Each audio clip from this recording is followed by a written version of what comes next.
जैसे एक झूठ को छुपाने के लिए आदमी 100 झूठ बोलता है, उसी तरीके से एक क्रिमिनल एक क्राइम को छुपाने के लिए 100 क्राइम और करता है।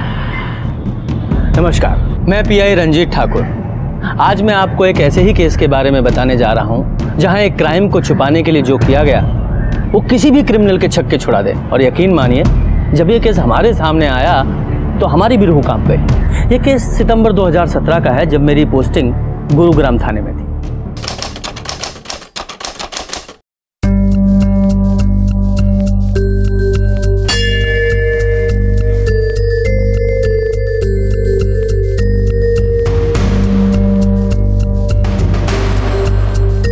विवाह संपन्न हुआ, आज से आप पति पत्नी हुए। मम्मा, आपकी शादी हो गई? हाँ, हो गई। अब मैं ये मिठाई खा लूं?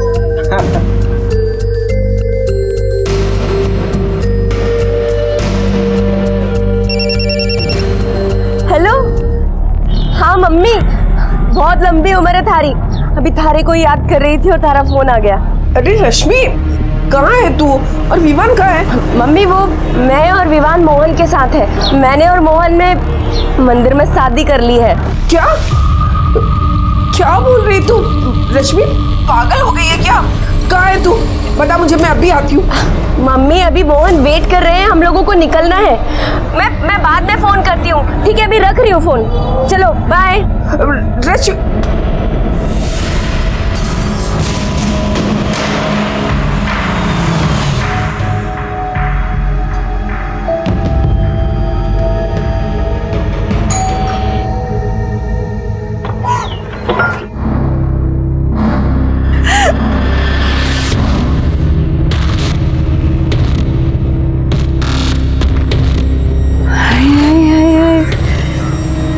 कही थी भाई तूने?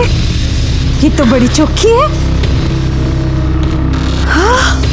रश्मि, हमारी बहन रति। जीती रहे, सदा सुहागन रहे। चलो चलो चलो, अंदर चलो। ज्यादा देर तक दरवाजे पे नहीं खड़े रहते, नजर लग जाएगी। चलो अंदर आओ आओ। अरे सुनो तो, क्या हुआ? ये तेरा नंदोई, मतलब मेरा पति रविंद्र शर्मा। खुश रहो। कुंदन, ये मेरा बेटा कुंदन। और ये तेरा बेटा ना, कितना प्यारा है। हाँ बच्चा, मिठाई खाएगा? मिठाई तो खा ली, भूख लगी है, खाना खाना है।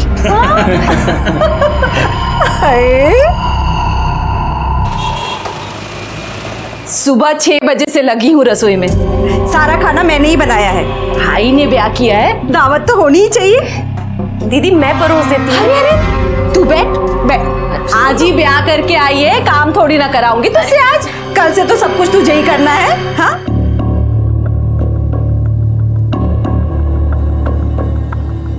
अरे बावड़ा हो गया कि खुद ही ठूसने में लग गया? पहले उसे तो खिला।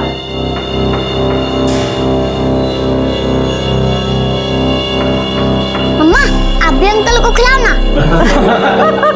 अरे अंकल ना है, तेरे पापा है वो।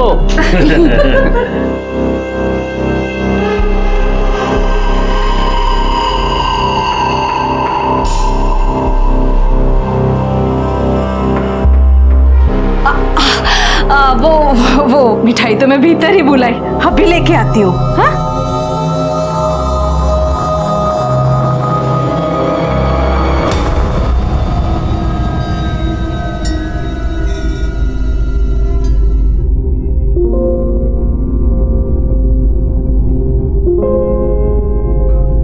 सब कुछ मैंने सजाया है अपने भैया और भाभी के लिए।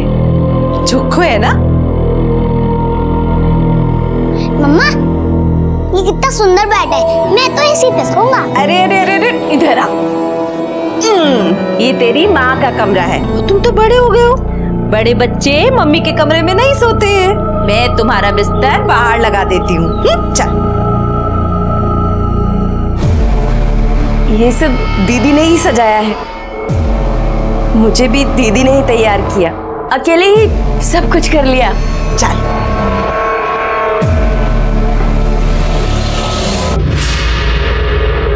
बत्ती जला कर रखना। देखना है मैंने सब।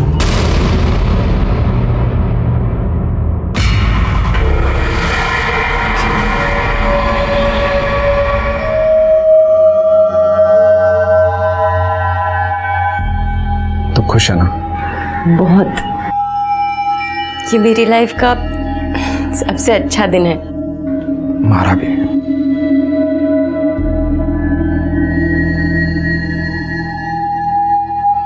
बत्ती तो बुझा दो। बत्ती जला कर रखना, देखना है मैंने सब। बत्ती बुझा दूंगा तो तने देखूंगा कैसे?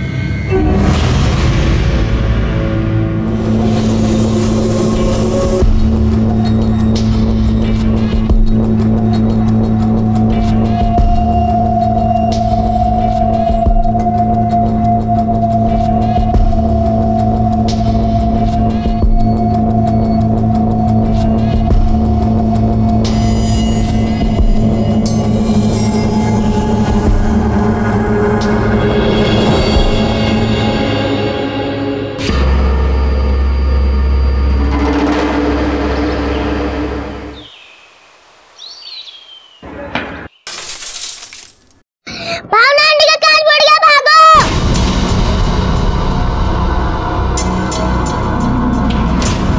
भावना, ये इसने फिर शीशा तोड़ा।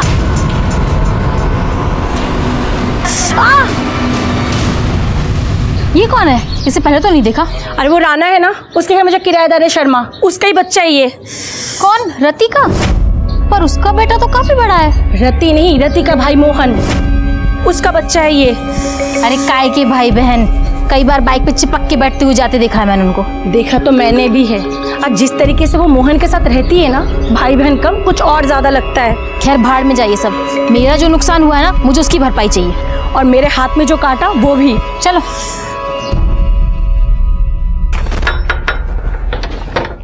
अरे क्या हो गया दोनों साथ में? भाभी, आपके घर में जो छोरा है ना, उसने मेरी खिड़की का कांच तोड़ दिया। बताओ, ये भी कोई बात होती है भला? ये गली है, मैदान थोड़ी जो क्रिकेट खेलने लग जाते हैं बच्चे सड़क पे। अरे छोरा ही तो है, छोरा ही तो शरारत करे है, उसमें के। लो।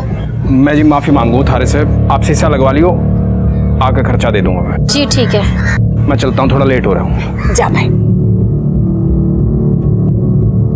अरे रश्मि, मोहन की बीबी अभी कुछ दिन पहले ही शादी की है दोनों ने।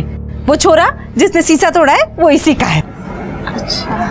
रश्मि, ये हमारे पड़ोसी, ये भावना भाभी, ये अवनी भाभी। अच्छा, तभी मैं सोचूं वो बच्चा किसका है, पर बच्चा कुछ ज्यादा बड़ा नहीं है। अरे वो इसकी पहली शादी से है। अच्छा अच्छा, पर पहले वाली शादी क्यों तोड़ी?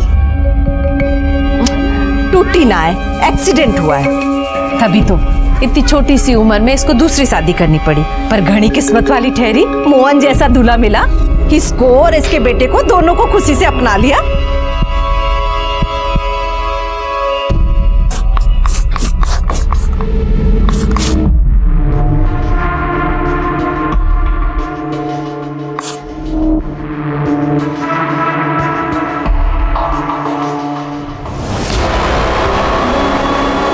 दरवाजा खुला रख। पर कुछ नहीं, तूने कर ली अपनी मनमानी, अब मन नहीं करने दे जो मुझे करना है।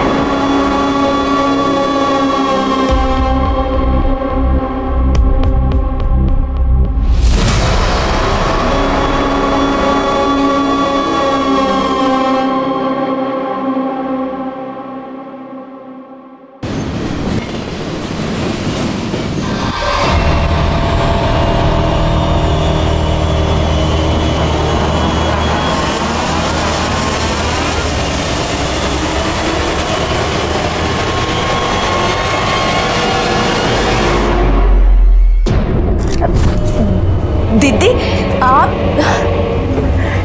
इस वक्त यहाँ? मैं सोची आज हम तीनों साथ में सोते हैं, मैं, तू और मोहन। ये क्या बोल रहे हो दीदी? आप तो मोहन की दीदी हो। दीदी छोड़ो मुझे।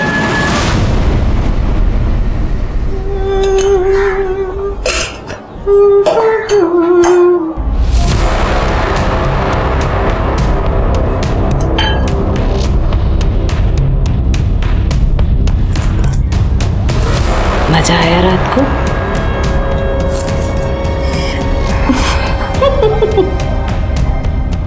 हमारा फोन नहीं दिख रहा कहीं, देखा है?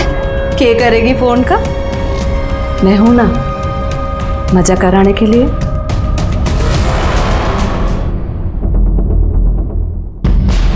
वो हमारा फोन नहीं दिख रहा कहीं, आपने देखा है क्या? ना मैंने तो नहीं देखा।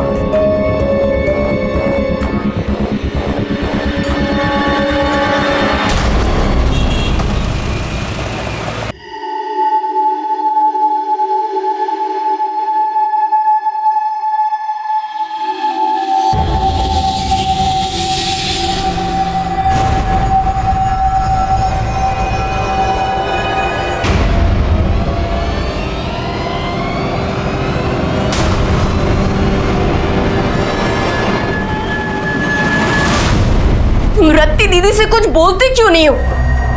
ऐसी भी कोई बहन हो वे कोई अपने भाई के संग। जी मोहन, अगर तुम दीदी से कुछ नहीं बोलोगे तो मैं बात करूंगी। तो कुछ मत कहियो, जो कहा बस करती जाओ। लोगों में अलग अलग तरह की मानसिकता देखने को मिलती है, जिसे समझ पाना बहुत ही मुश्किल होता है। रति का अपने ही भाई और भाभी के साथ सोना और मोहन का उसे झेलना बहुत ही अजीब था। ऐसी क्या मजबूरी थी मोहन की जिसने उसे खुद ही नहीं बल्कि रश्मि को भी मजबूर कर रखा था। पर ये जो भी था, एक क्राइम की दस्तक जरूर थी, जो रश्मि को पहली बार तब मिली जब रति उनके कमरे में पहली बार आई थी। ये दस्तक हर रात रश्मि को मिल रही थी, जिसे अनदेखा करने के लिए वो मजबूर थी। पर आखिर एक दिन उसके सब्र का बांध टूट गया। छोड़, अभी हाल जाऊंगी मैं घर छोड़कर, अपने बेटे को भी लेके जाऊंगी, पति को भी लेके जाऊंगी, और जो मैं होने नहीं दूंगी। हाँ नहीं हो जाऊंगी, तू नहीं जाएगी, मैं नहीं जाएगी, तू छोड़ मुझे। क्यों क्यों भीड़ लगा रखी है? नहीं तमाशा हो रहा है, तू नहीं जाएगी, काम नहीं है तुमने, चलो अपने बात सुन मेरी। हाँ चिल्लाने की कोई जरूरत नहीं है, छोड़ मुझे, चिल्लाऊंगी। बहुत हो गया दीदी दीदी, अब तेरा भांडा मैं सबके सामने फोड़ के रहूंगी। नहीं रहना है मुझे तेरे इस घर में। अरे बावड़ी हो गई है क्या? किधर जाएगी? हाँ तू जाएगी मतलब मेरा भाई भी इधर से जाएगा, और जो मैं होने नहीं दूंगी। हाँ नहीं होने जाऊंगी, तू नहीं जाएगी, अभी जाऊंगी मैं, और इतना ही नहीं जाऊंगी भी और सबको बताऊंगी भी तू कितनी घटिया औरत है। मम्मा! रश्मि, रश्मि, तूने हाथ कैसे उठा दिया इस पे? बहुत हो गया तेरा, बहुत सुन ली तेरी। हम ये घर अभी छोड़ के जाओगे, और दम हो तो रोक के देखा। चल रश्मि, कर बैठ, चल बेटा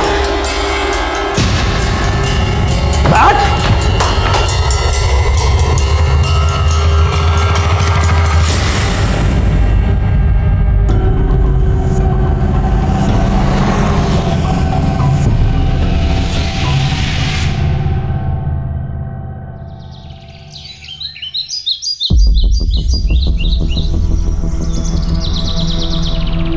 अरे क्या बात होगी चौधरी साहब, जो इस भरी दोपहरी में बुला लिया है?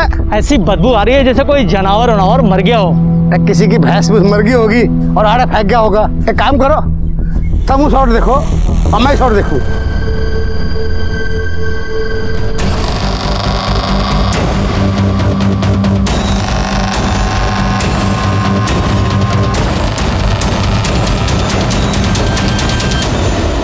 तुम लोग आसपास देखो, बॉडी के और टुकड़े मिलते हैं क्या? सर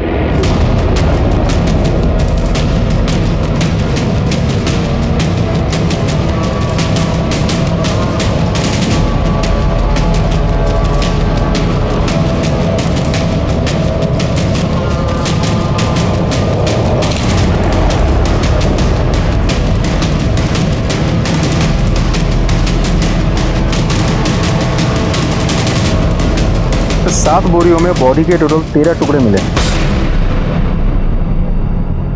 सर देख के तो लगता है किसी एक ही औरत के बॉडी पार्ट्स हैं। और उधर देखिए सर, राइट हैंड पर ओम का टैटू बना हुआ है।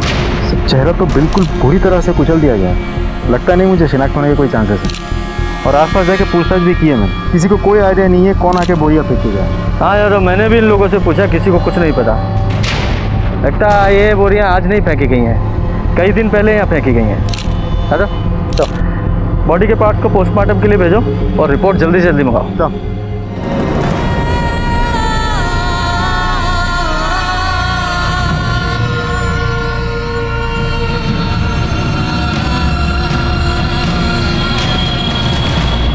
अंकल पैसे दो ना, भूख लगी है। चल चल निकल यहाँ से। अंकल प्लीज दो ना, बहुत भूख लगी है। तो भूख लगी है तो काम करना, भीख क्यों मांगता है? काम करने से खाना मिलेगा। खाना भी मिलेगा और पैसा भी मिलेगा, करेगा काम? चल यहाँ। क्या नाम है तेरा? विवान। पहले तो तू इस मोहल्ले में नहीं दिखा, कहाँ से आया? नहीं पता। कैसे आया? पता नहीं। चल आज से तेरा काम शुरू, जा चाय दे के आओ उधर।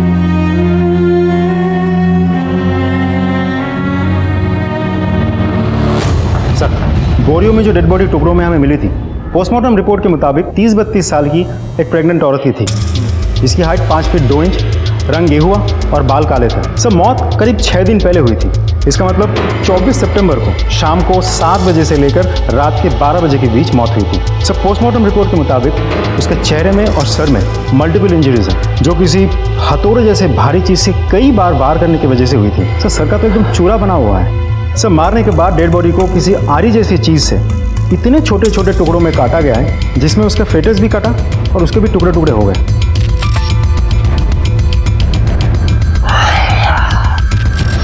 यादव, ये काम किसी इंसान का नहीं हो सकता, बल्कि इंसान की शक्ल में किसी राक्षस का है, और ऐसे राक्षस को तो सजा जरूर मिलनी चाहिए। और इससे पहले हमें इस बॉडी की पहचान करनी होगी।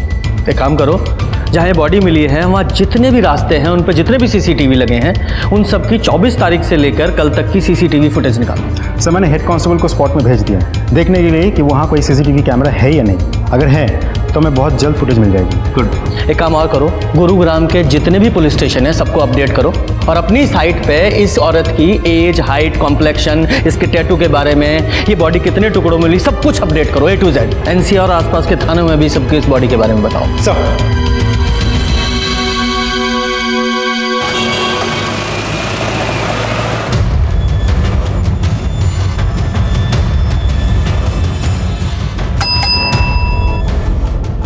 जनाब, गुरुग्राम पुलिस ने एक औरत की डिटेल्स अपलोड की है। मर्डर हुआ है उसका, और बॉडी 13 टुकड़ों में मिली है, और उसके हाथ पर ओम का टैटू भी है। और मुझे तो लगता है कि औरत वही है जिसकी मिसिंग कंप्लेंट हमारे पास में आई हुई है। सर, महेंद्रगढ़ पुलिस स्टेशन से मेल आया।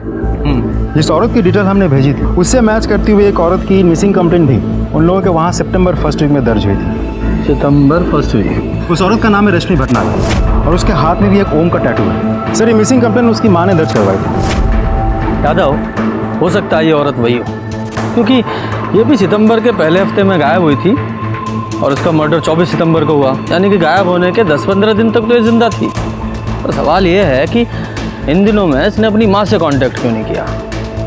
ये बच्चा कौन है? सर, ये रश्मि का बेटा है। रश्मि और ये दोनों एक ही साथ गायब हुए थे। रश्मि की माँ ने बेटी और नाती दोनों की मिसिंग कंप्लेंट दर्ज करवाई थी एक ही साथ। मतलब बच्चा भी गायब था।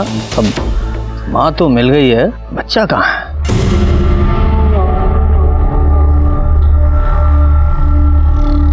सेठ, बहुत भूख लगी है, 20 रुपए दे दो, तनख्वाह में से काट लेना। 4 चाय बेची नहीं कि भूख लगाई? ये ले, तू पकड़, ये ले, ध्यान रखना, तनख्वाह में से काट लूंगा। चलो चल।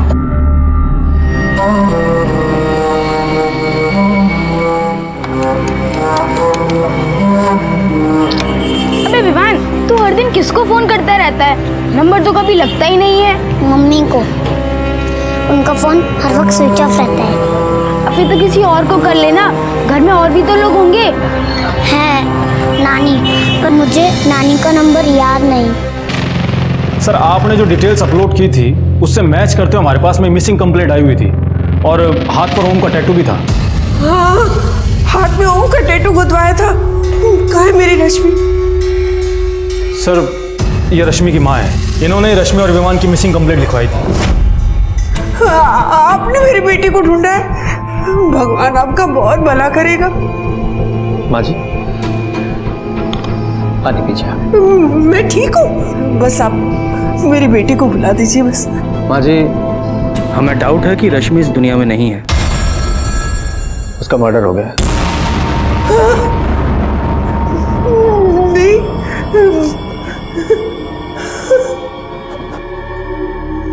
रश्मि किसने मार दिया मेरी बेटी को?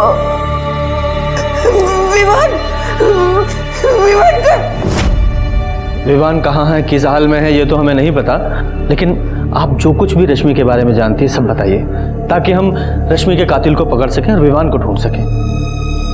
पानी पीजिए।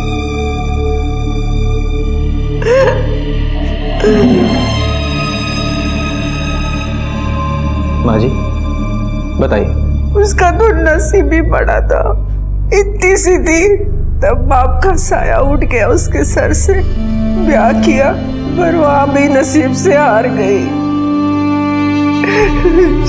थोड़े दिनों बाद ही एक एक्सीडेंट में उसका आदमी चला गया।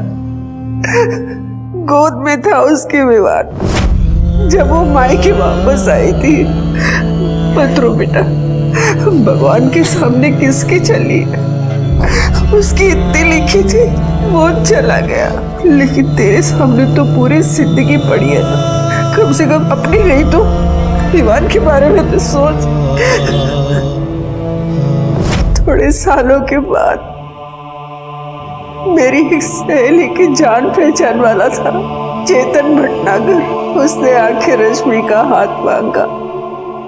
उसकी बीवी उसे छोड़कर किसी और आदमी के साथ चली गई थी। 2 बेटियां थी उसकी। माँ जी मन्नत घराड़ी की जरूरत ना है, पर बेटियों को तो माँ चाहिए ना। अब अपनी हर्जी की बात बाप को थोड़ी बता पाएंगे, और विवान भी छोटा है, उसे भी बाप मिल जाएगा। मुझे लगा कि भगवान ने मेरी सुन ली। विवान का मुंह दिखाकर मैंने रश्मि को मना लिया, लेकिन थोड़े दिनों बाद ही रश्मि जब मुझे मिलने आई, तब उसने बताया कि चेतन उसके साथ कैसा व्यवहार करता था। आए दिन उसे कुटता रहता था। रश्मि को एक साथी मिल गया, उसके बारे में रश्मि ने मुझे बहुत बाद में बताया था। तू कौन है भाई, और मेरे घर में तू क्या कर रहा है? पड़ोसी हूँ थाना, और खबरदार करना आया हूँ, आज के बाद हाथ मत उठा दियो इसने। तू घना कृष्ण का भांजा बन रहा है? चल निकल यहाँ से। आज के बाद जो हमारे घर के मामले में टांग अड़ाई ना, चल चल निकल, चल निकल। अरे औरत को मारना घर का मामला नहीं है। सुने, उठाए गिरा नहीं हूँ तेरे की तेरिया, गवर्नमेंट फर्म में काम करूँ। एक कंप्लेंट कर दी ना तेरी, तो घर का मामला जेल में सुलझेगा। मोहन ने उस जल्लाद से उसे बचाया था, दोनों में बातचीत होने लगी, प्यार हो गया। लेकिन ये बातें उस चेतन को पता चल गई, और मोहन और चेतन के बीच में बहुत बड़ा नाटक हो गया। और सितंबर के पहले हफ्ते में ही रश्मि विवान को लेकर मोहन के साथ चली गई, और मंदिर में जाके उन दोनों ने ब्याह कर लिया। मम्मी वो मैं और विवान मोहन के साथ है, मैंने और मोहन ने मंदिर में शादी कर ली है। लेकिन उस दिन के बाद ना ही उसका फोन आया, ना ही उसकी कुछ खबर मिली। इसीलिए मैं यहाँ रिपोर्ट लिखाने आई थी। सर हमें जब पता लगा कि रश्मि और विवान के लापता होने में चेतन का हाथ है, तो हमने उससे पूछताछ भी की। मिसिंग ना भाई साहब, भाग गई थी जैसे पहले वाली भागी थी। अब जैसा करेगी वैसा भुगतेगी। मुझे क्या जरूरत है उसे या उसके बेटे को कुछ करने की? अपनी पहली बीवी की भड़ास निकालने के लिए तो उसे जानवरों की तरह मारता था। अब वो तुझे अकेला छोड़ के चली गई है तो कुछ नहीं करेगा। हम इज्जतदार लोग हैं साहब, 2 पैसे की औरत के लिए अपनी इज्जत मिट्टी में नहीं मिला सकता। आप मुझे अगर अरेस्ट करने की सोच कर आए हैं तो आप उसे ले आओ, मैं मार देता हूँ, आप मुझे अरेस्ट कर लेना। सर हमने दोनों को बहुत तलाश किया, लेकिन उन दोनों का कुछ भी पता नहीं चला अभी तक। राठी, यादव का रश्मि का फोन नंबर और इस चेतन का एड्रेस लिखवा दो।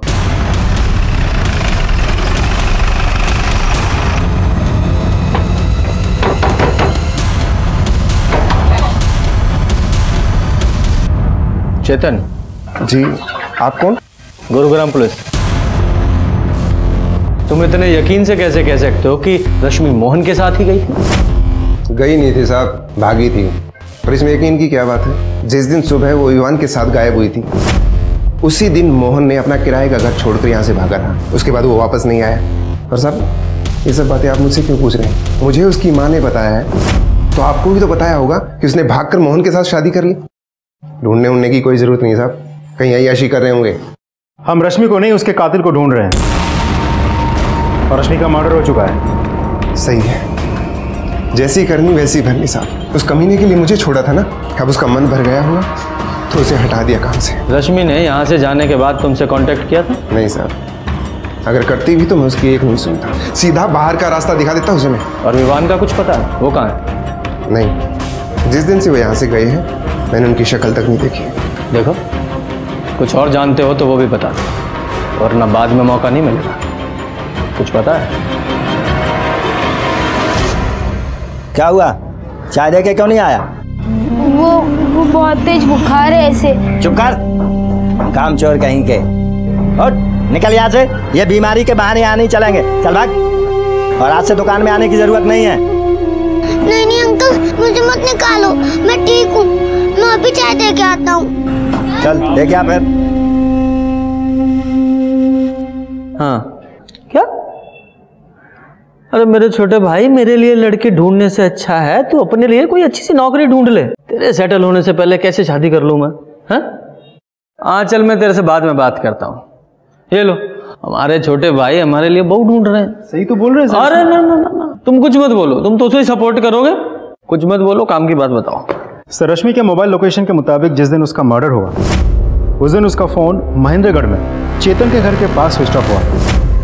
फिर जब हमने बैकडेट में जाके फोन की एक्टिविटीज चेक की तो हमें पता चला कि गुरुग्राम सेक्टर 11 से महेंद्रगढ़ की तरफ फोन ट्रैवल किया था।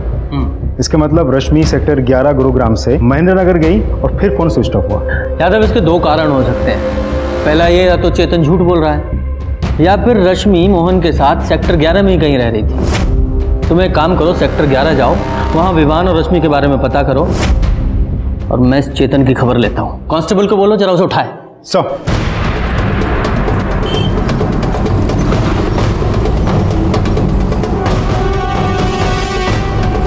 दो चाय देना। ये ले। विवान, सुन, क्या हुआ इसे? इसे बहुत तेज बुखार है।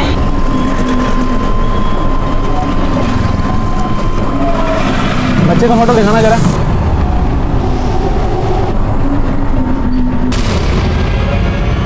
बच्चा तो यही है, मैं इसे हॉस्पिटल लेके जा रहा हूँ।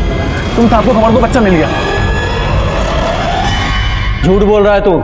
रश्मि की मोबाइल लोकेशन से साफ पता चल रहा है जिस दिन उसका मर्डर हुआ वो तुझसे मिलने आई थी। कसम से सर, वो मेरे घर ना आई सर। आई थी, और तूने बदला लेने के लिए उसको खून कर दिया, क्योंकि एक बार उसकी वजह से तेरी बेइज्जती हुई थी ना। और क्या कहा था तूने पीएसआई राठी के सामने? अगर आप लोग मुझे अरेस्ट करने की सोच कर आए हैं तो आप उसे ले आओ, मैं मार देता हूँ, आप मुझे अरेस्ट कर लेना। कहा था कि नहीं? इसलिए जब वो तेरे घर आई तूने उसे मार दिया, फिर उसके टुकड़े टुकड़े किए, बोरी में भरे और फेंक दिया। ना वो मेरे घर आई और ना मैंने ऐसा कुछ किया है सर। आधा किलो कर दो इसका। देखिए जरा, आपने इन दोनों को यहाँ कहीं देखा है? ये रश्मि और इसका बेटा विवान है। हाँ सर, ये दोनों हमारे ही मोहल्ले में रहते हैं, शर्मा जी के मकान में, पर कुछ दिनों से इनको देखा नहीं है। ये शर्मा फैमिली इनके रिलेटिव्स हैं? अब रिलेशन का तो पता नहीं, पर रत्ती मोहन की बहन है, पर रंग ढंग देख के भाई बहन जैसा तो नहीं लगता है। अच्छा, ये लोग रहते कहाँ हैं? मकान नंबर? ये गली से दूसरा मकान। Thank you. अरे उन दोनों के बीच की वो बात तो बता दे। सर सर सर, एक और बात बोलनी है आपको। बोली। और ये रश्मि गुरुग्राम के सेक्टर 11 में क्या कर रही थी? ये वहाँ मोहन के साथ रहती थी ना? सर कौन कहाँ क्यों रहता है सर मैं नहीं जानता, मैं महेंद्रगढ़ में रहता हूँ, मैं बस इतना जानता हूँ सर। अच्छा, एक काम करो, इसे ना अंदर डालो और इसकी सेवा पानी करो, सब जान जाएगा, सब बताएगा। सर मैं सच्ची कह रहा हूँ सर मेरी बात का यकीन कीजिए ना सर। क्या कह रहे हो साहब? अरे भाई ये मेरा तो साथ ही रहेगा, और जब भाई साथ रहेगा तो भाभी भी साथ रहेगी। पर मन समझ में नहीं आ रहा कि ये सब पूछ क्यों रहे हो? शादी कब की थी उन दोनों ने? 31 अगस्त। सीधा मंदिर से शादी करके घर ही आए थे। मैंने खूब खाना वाना बनाया था साहब। 1-2 हफ्ते हंसी खुशी से रहे, बड़ा अच्छा लगा हमें। ये मोहन रश्मि से शादी करने के बाद उसे आपके घर लेकर क्यों आया? उसे अपने घर क्यों नहीं लेकर गया? सर बात ये है कि मोहन रश्मि और विवान को भगा के लेकर आया था। कुछ दिन चुपके रहना था। उसने पूछी बहन तेरे घर रह जाओ, मैंने भी बोला तेरा ही घर है भाई रह जा। तो बस 1-2 हफ्ते चुपचाप अच्छे से रहे, जब मामला ठंडा पड़ गया तो वापस चले गए महेंद्रगढ़। मोहन की कोई फोटो है आपके पास? फोटो? एल्बम वाला फोटो तो ना है साहब, पर हाँ 1 मिनट, ये फोन में रही, ये रही। अच्छा, यहाँ से वो दोनों किस डेट को शिफ्ट हुए थे? 10-12 दिन पहले साहब, अब 24-25 को। कैसे गए थे? भाई के पास मोटरसाइकिल है मेरे, मोटरसाइकिल से। जब सब कुछ हंसी खुशी चल रहा था, जाने की जरूरत क्यों आ पड़ी? अरे बताई ना अभी आपको साहब कि मामला ठंडा पड़ गया तो चले गए वो दोनों। वहाँ मामला ठंडा पड़ गया और यहाँ गर्म हो गया है ना? हमें पता चला है कि आप लोगों के बीच बहुत बड़ा झगड़ा हुआ था, किसी ने तो किसी को थप्पड़ मारा था, हाथापाई भी हुई थी। इसके अगले दिन ही वो यहाँ से चले गए। अरे साहब वो झगड़ा थोड़ी था, और ऐसा छोटा मोटा झगड़ा किस घर में नहीं होता, आप बताओ। हुई थी बहसबाजी साहब, हुई थी। भाई बहन में छोटी मोटी बहसबाजी तो होती रहती है। उसने बोला बहना मैं जा रहा हूँ, मैंने भी बोला तेरी मर्जी तू जा। बोला था फोन करेगा, आज तक तो फोन ना किया उसने। उसने फोन नहीं किया तो आपने किया होगा ना? अरे मोहन बड़ा गुस्से वाला है साहब, उसने ना करा तो मैंने भी ना करा। सोचा गुस्सा ठंडा हो जाएगा तो आप पे आप फोन कर लेगा। अच्छा, ये महेंद्रगढ़ में ये मोहन कहाँ रहता है?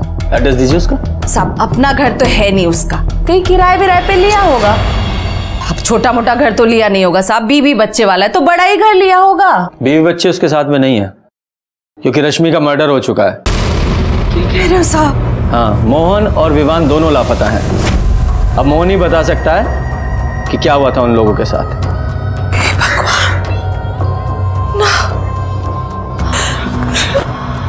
रश्मि का खून हो गया साहब, मोहन ने तो बताया भी नहीं। ऐसा नहीं हो सकता साहब, 10 दिन पहले तक तो सब कुछ ठीक था यहाँ। कितने खुश थे साहब वो दोनों एक दूसरे के साथ। हे भगवान, किसकी नजर लग गई इन सबको। अच्छा, जैसे ही आपको मोहन या विवान की कोई खबर लगे हमें इन्फॉर्म कीजिएगा। जी साहब।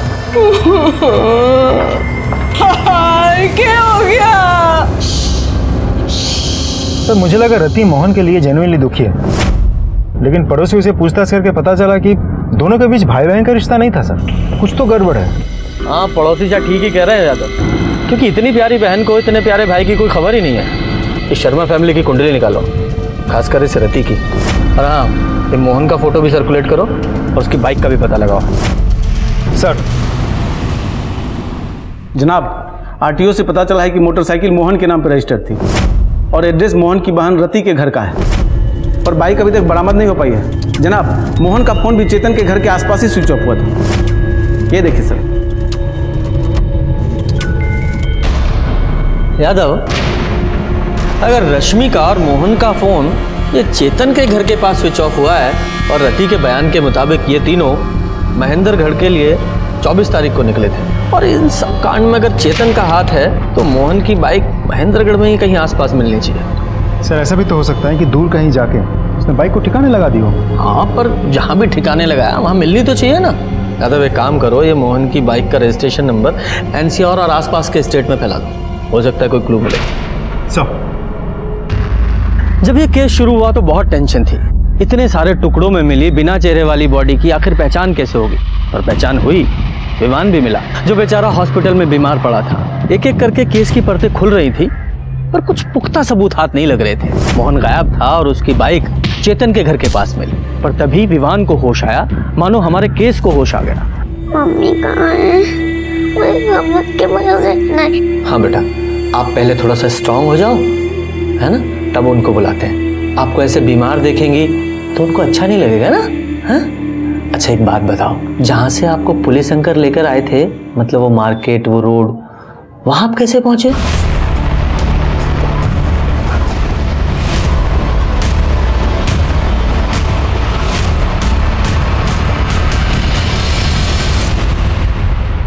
सर 4 महीने से शर्मा फैमिली पानीपत में किराए पे रहती है। मोहन वहाँ रति से मिलने आता था। सर रति का कोई छोटा भाई है ही नहीं, एक बड़ा भाई है जिसका नाम है सिद्धार्थ और वो कोलकाता में रहता है। सर रति के माँ बाप पहले ही मर चुके हैं। जब पानीपत के उस ओनर से बात हुई तो पता चला कि रति और मोहन के बीच कभी भाई बहन का रिश्ता था ही नहीं, नाजायज संबंध थे, और इसी कारण की वजह से उस ओनर ने उन दोनों को घर से निकाल दिया था। हो सकता है यादव, ये हो सकता है, क्योंकि रति के पानीपत से गुरुग्राम शिफ्ट होने के कुछ दिनों बाद ही मोहन ने रति के घर आना जाना शुरू कर दिया था। और जैसा कि विवान ने बताया, तो ये भी हो सकता है कि रश्मि से शादी के बाद भी मोहन ने रति से नाजायज संबंध रखे।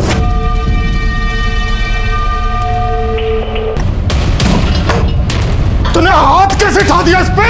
हम यो घर अभी छोड़ के जाओगे। मम्मा खोलो, मम्मा खोलो,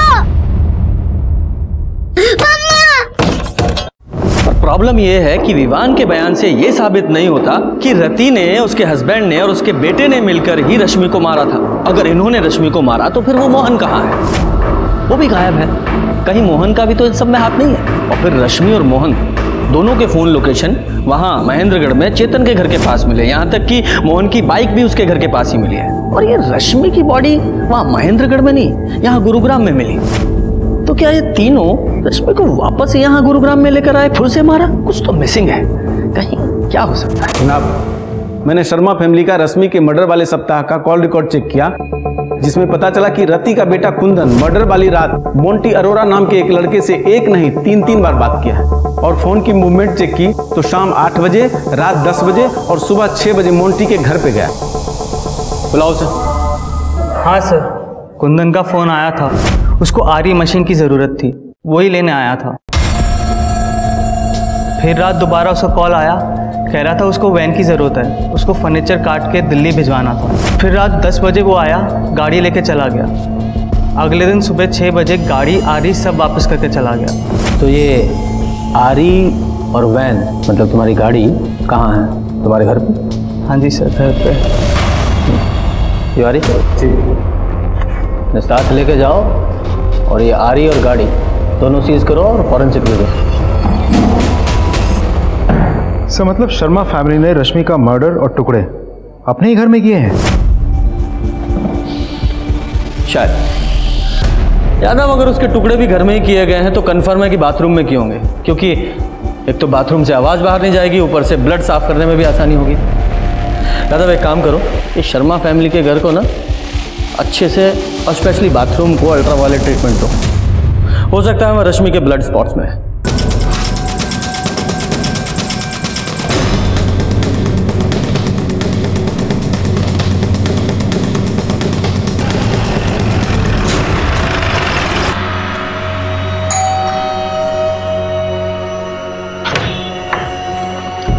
हमें आपका घर चेक करना है। हैं? घर चेक करना है?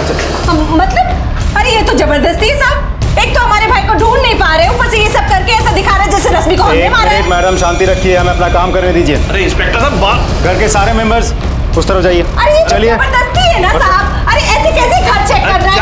अरे छोड़ो हमको। बाथरूम किस तरफ है? अरे बाथरूम तो उधर है, लेकिन बाथरूम में क्या करोगे? बाथरूम उधर है, वहां कहाँ जा रहे हो? अरे ये सब क्या कर रहे हो साहब? ये सब जबरदस्ती।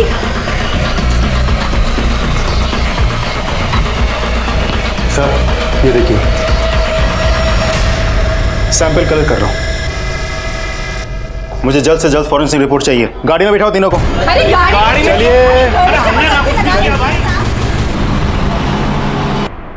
जनाब, ये रिपोर्ट्स।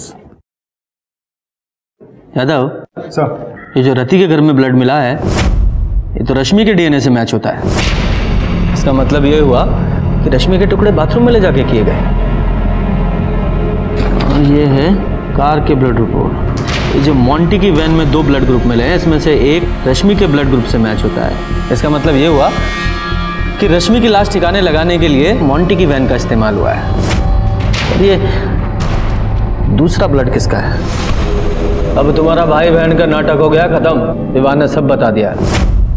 और तुम्हारे बाथरूम से और मोंटी की गाड़ी से रश्मि के खून के निशान मिले हैं। सच सच बता दो, रश्मि के साथ क्या किया, कैसे मारा उसे? मैं ना मारना चाहती थी उसे, पर क्या करती, मोहन ने हाथ उठा दिया था मेरे पे। हम यो घर अभी छोड़ के जाओगे। और शाम को बैग लेकर घर से जाने लगा। मोहन, क्या है ये सब? मैं कहीं नहीं जाने दूंगी तुझे। उसका विनी से शादी करने के लिए बोला तो इसका मतलब ये नहीं कि तू कुछ भी मनमानी करेगा। करूंगा। कहीं नहीं जाएगा। अरे क्या नहीं किया तेरे वास्ते? शादी की उससे ताकि लोगों को हम पे शक ना हो। और आज उसी के साथ तू भाग के जाएगा। मजबूर कर दिया तूने। मैं एक रात भी आराम से नहीं रहने दिया। बहुत उतावली हो रही है। तू अंदर जा, मैं भी आई। हाँ अरे खुश कर देता तूने। मैं पैसे दे रहा था ना तेरे शौक पूरे करने ही, पर ना सब कुछ चाहिए, ये भी चाहिए, ये भी चाहिए। गंद मचा दिया इस घर में। तू इसकी वजह से बात सुना रहा है ना मुझे। आज मैं इसे छोड़ूंगी। छोड़। फिर ये इसने कुंदन ने एक सलाह दी। मैं मोंटी की वैन भी ले आया और उसके टुकड़े बोरी में भर के अलग अलग जगह फेंक दिए। मोहन के साथ क्या किया?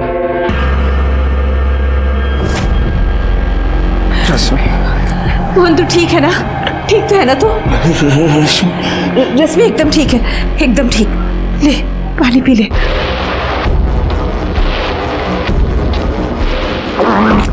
उसकी बॉडी को कैसे ठिकाने लगाया? मोहन को भी उसी वैन में डालकर हम नदी में फेंक दिया। यादव, इसका मतलब मोंटी की गाड़ी में जो दूसरा ब्लड था मोहन का था। और ये रश्मि और मोहन का मोबाइल और उनकी बाइक चेतन के घर पे कैसे पहुंचे? और फिर ये विवान को कैसे छोड़ा? कहाँ छोड़ा? उसका क्या किया? मैंने विवान को नशे की गोली दे रखी थी।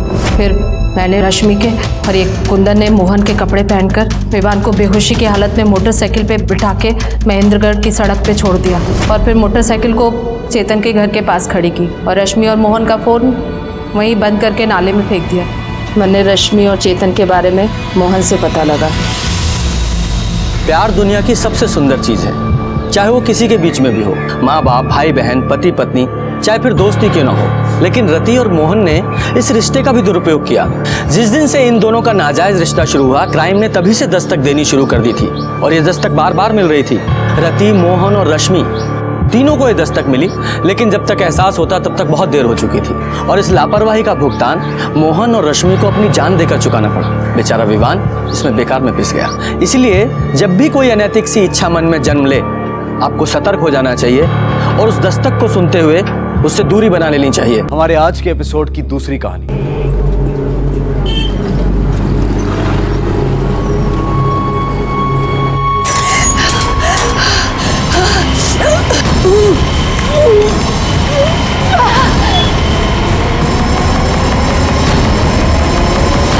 अरे क्या हुआ? अरे क्या हुआ? अरे कुछ तो बोलिए। अरे देखो क्या हुआ? नीचे पड़ी है। अरे देखो ना, अरे देखो क्या हुआ इसको? अरे ये इशारा कर रही है घर की तरफ।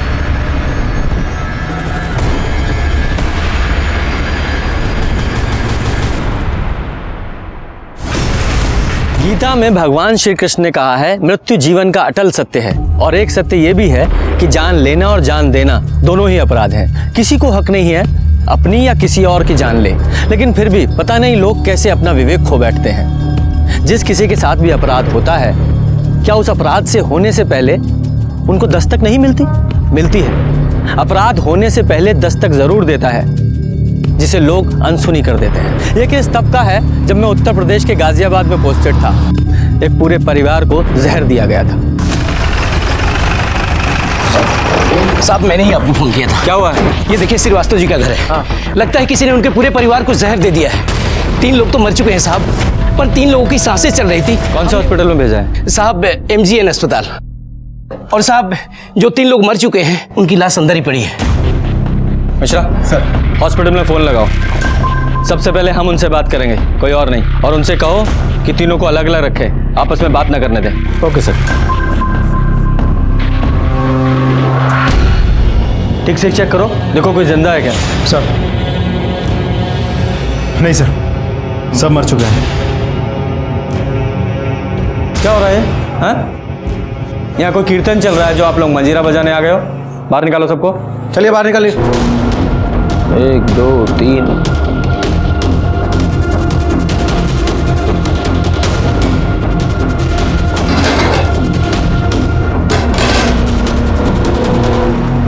प्लेट। यादव, पूरा परिवार खाना खाने के लिए बैठा था, जिसमें से 3 की मौत हो गई और 3 हॉस्पिटल में। सर मुझे तो ये सुसाइड का मामला लगता है। घर में कोई प्रॉब्लम चल रही होगी, सारे मेंबर्स एक साथ जहर खा के मर गए। क्यों, मर्डर भी तो हो सकता है किसी को इस फैमिली से प्रॉब्लम हो, उसने बिरयानी में जहर मिलाया, इन लोगों को खिला दिया। मिश्रा सर, इस बिरयानी को फॉरेंसिक के लिए भेजो और देखो इसमें जहर है या नहीं, और जहर है तो कौन सा है। फोटोग्राफर बुलवाओ और फिंगरप्रिंट्स के लिए फॉरेंसिक वाले को। पूरे घर की तलाशी लो। Okay sir. यादव सर, आसपास के लोगों से पता करो, देखो कि क्या चल रहा था इस फैमिली में। सर।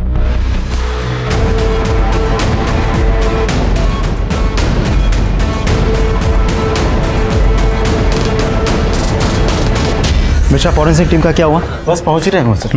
हाँ ठीक। सर, श्रीवास्तव फैमिली के पड़ोसियों से पूछताछ की, पता चला कि गौतम श्रीवास्तव और उसकी पत्नी सुधा दोनों में कुछ तो प्रॉब्लम चल रही थी। अब प्रॉब्लम एग्जैक्टली क्या थी ये किसी को नहीं पता। सर, एक बेटा था सौरभ, बड़ी बेटी मीना की शादी को लेकर घर पे प्रॉब्लम चल रही थी। सर, घर के अंदर कुछ लोन के पेपर्स भी मिले, तो शायद इस फैमिली ने बड़ा कोई अमाउंट लोन लिया हो सकता है दोनों बेटियों की शादी के लिए लिया हो। साहब, कुछ कहना था। बोलिए। साहब, हम भी यहीं पड़ोस में रहते हैं। सुधा भाभी और बच्चों से हमारी बहुत ही बनती थी। सब लोग कह रहे हैं कि बिरयानी खाकर कुछ हुआ है, पर दोपहर में तो बिरयानी हमें देकर गई थी सुधा भाभी। आप लोगों ने वो बिरयानी खाई? नहीं साहब, हम तो दोपहर का खाना खा चुके थे, तो हमने रात के खाने के लिए वो बिरयानी उठाकर फ्रिज में रख दी। अच्छा मिश्रा सर, इनके साथ जाओ, बिरयानी कलेक्ट करो, उसे फॉरेंसिक के लिए भेजो। Okay sir. आइए मैडम। यादव सर, अगर इन लोगों ने सुसाइड करने के लिए बिरयानी में जहर मिलाया था तो वो बिरयानी पड़ोसियों को क्यों दी? सर, ऐसा भी तो हो सकता है कि बिरयानी में जहर बाद में मिलाया गया हो तो सकता है, लेकिन मुझे दोनों बिरयानी की फॉरेंसिक रिपोर्ट जल्द से जल्द चाहिए, तभी पता चलेगा कि मर्डर है या सुसाइड। सर, अब मैं श्योर हूं कि ये सुसाइड ही था। ये देखिए, ये सारे बिल्स हमें गौतम के घर से मिले हैं और सारे के सारे बिल्स एक ही जगह की हैं, सलीम बिरयानी सेंटर। सर, उन लोगों ने ये सारे बिल्स कल ही क्लियर किए हैं। इसका ये भी मतलब हो सकता है कि मरने से पहले सारी उधारी चुकता करके मरना चाहते थे। यादव, ये महज एक संयोग भी हो सकता है। भूख लगी है? मतलब सर, भूख तो लगी है। यादव, तुम्हें कुंभकर्ण की तरह नींद आए ना आए, लेकिन भूख हमेशा कुंभकर्ण की तरह लगती है। अब क्या करें सर, पुलिस की नौकरी करता हूं तो नींद कभी कभी उड़ जाती है, लेकिन इश्क में थोड़ी ना हो कि भूख भी नहीं लगी। चलो बिरयानी खिलाता हूं तुम्हें।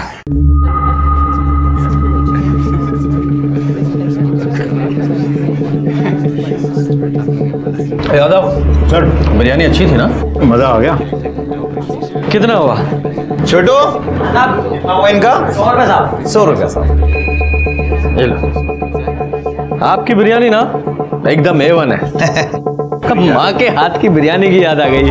अन्नपूर्णा का अवतार है आपके यहाँ तो। शुक्रिया। आपकी बिरयानी के चर्चे तो हर जगह चल रहे हैं जी। अरे पास में एक फैमिली रहती है ना, कौन सी? अरे वो श्रीवास्तव फैमिली। हाँ, श्रीवास्तव फैमिली, सुना है उनकी बिरयानी में जहर था। जहर वाली बिरयानी का पार्सल आपके यहाँ से गया है? हाँ? नहीं, ऐसा सुना है, मतलब वो बिरयानी तो आपके यहाँ से गई थी ना? देखो भाई साहब, यहाँ से रोज 200 पार्सल बिरयानी जाती है, अब कहाँ कहाँ याद रखेंगे। हाँ, ये बात भी सही है। हमारा ऑफिस यहीं पास में है। आप ऐसा कीजिए, एक पार्सल रोज हमारे लिए भिजवा दीजिए, एक खाता हमारा भी खोल लीजिए, महीने के आखिर में हिसाब कर दिया करेंगे। अरे भाई साहब, ये देखिए। हाँ, आप उधार नहीं देते हैं। देखो भाई साहब, हमारा एक उसूल है, बिरयानी खाओ, डकार लो, पैसे दो और रास्ता निकालो। अगर मैं सबको अगर ऐसे उधार देते रहूंगा तो एक दिन इस होटल को ताला लग जाएगा। ये भी सही कह रहे हैं आप। चलिए।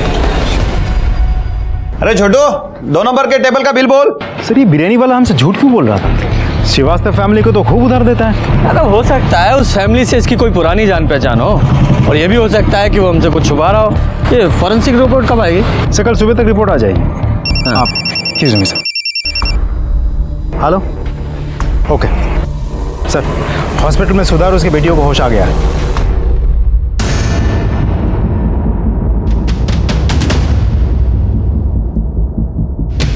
ये लोग कौन है? साहब, ये शिव है, दिव्या और मीना के मामा, और ये इनके दोस्त ब्रजेश हैं। दोपहर से दोनों हैं, पर इनको इनकी बहन सुधा से कोई मिलने ही नहीं दे रहा है। ठीक है, पहले हम मिल लेते हैं, फिर आप लोग मिलिएगा। और आप लोग पुलिस।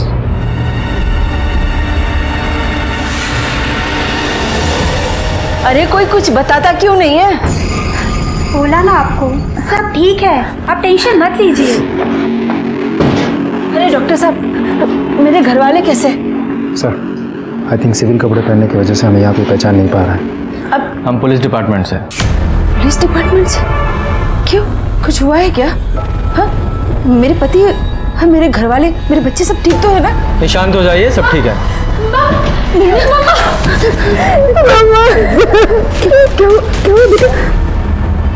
यादव, मैंने कहा था ना कि मेरी पूछताछ से पहले फैमिली आपस में नहीं मिलनी चाहिए। नशा मैंने बोला। साहब मैंने कहा था, पर ये हॉस्पिटल वैसा ही है, यहाँ सबकी अपनी मनमानी चलती है, कोई कुछ समझने को तैयार ही नहीं। आप कौन है? मैं इनकी बेटी मीना। बेटा, ये पुलिस वाले हैं। पुलिस? आप लोगों के घर में कोई टेंशन चल रही थी? नहीं तो फिर ये आत्महत्या का क्या नाटक है? ये सबने मिलके प्लान किया था या आप में से ही किसी एक ने सबको मारने के इस महान कार्य का बीड़ा अपने कंधों पे उठाया था? लेकिन साहब, हम आत्महत्या क्यों करेंगे? सर, ऐसा कुछ नहीं हुआ था। तो फिर आप लोगों के खाने में जहर कहाँ से आया? आप लोगों ने खुद से जहर खाया था या किसी ने खिलाया था आप लोगों को? भला हम जहर क्यों खाएंगे? शायद आपके सर पे बहुत लोन था इसलिए। लेकिन सर, वो लोन तो पापा ने अपने बिजनेस के लिए लिया था। तो शायद आपकी शादी की टेंशन होगी इसलिए। हमारी शादी की टेंशन होती तो हमारी पसंद।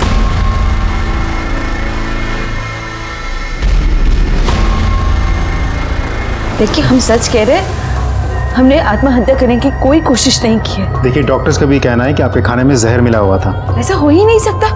अरे वो बिरयानी तो सलीम साहब के होटल से आई थी। सलीम साहब? हमारा मतलब है सलीम के यहाँ से।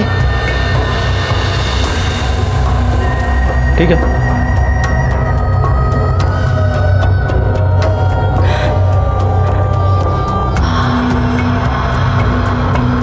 तुम दिव्या हो?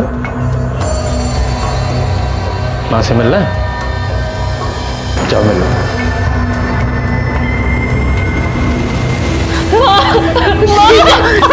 क्या हुआ बेटा? क्या बोलेगे? मैंने बोला पापा और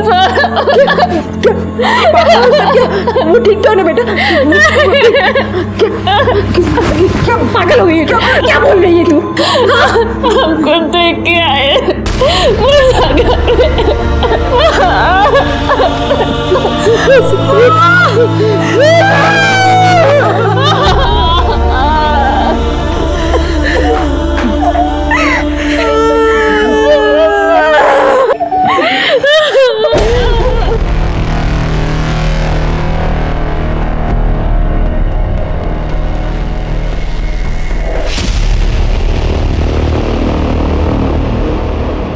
सर, कमाल है, एक मामूली बिरयानी वाले को घर की औरत साहब करके बुलाती है। और वो बिरयानी वाला भी सिर्फ उसी औरत को उधार देता है। कुछ तो चक्कर है सर। हाँ, चक्कर तो है सर। अब मुझे पुलिस स्टेशन जाके एफआईआर रेडी करनी है। केस क्या बनाऊं? मर्डर या suicide? Murder. Sir, excuse me. Hello, अच्छा, ओके सर। फॉरेंसिक डिपार्टमेंट से कॉल था। वो लोग कह रहे हैं कि बिरयानी में जहर था। अच्छा, जो बिरयानी इन लोगों ने पड़ोसियों को दी थी उसमें भी जहर था? जी सर, उसमें भी था। वो तो अच्छा हुआ कि उन लोगों ने बिरयानी खाई नहीं। अब तो पक्का है कि ये सलीम, उसका डिलीवरी बॉय, सुधा या उसी के परिवार में से किसी ने बिरयानी में जहर मिलाया था। ये 100% मर्डर केस है। पता लगा जहर कौन सा है? सर, वो लोग कोशिश कर रहे हैं, थोड़ा टाइम लगेगा। ये सलीम और उसके डिलीवरी बॉय को पुलिस स्टेशन बुलाओ। जी सर। अरे साहब, हमें नहीं पता था कि आप पुलिस वाले हैं, वरना हम आपसे बिल ही नहीं मांगते। गलती हो गई साहब, माफ कर दीजिए। हमें वैसे भी पैसे देकर खाने में मजा आता है। ये आपका डिलीवरी बॉय है? जी साहब। यादव साहब, जरा बात करो। जी सर। छोटू साहब जो भी पूछे ना उसका सही सही जवाब देना, हाँ समझे ना? चलो बैठो। जी ठीक है सर। अरे बैठिए सलीम साहब।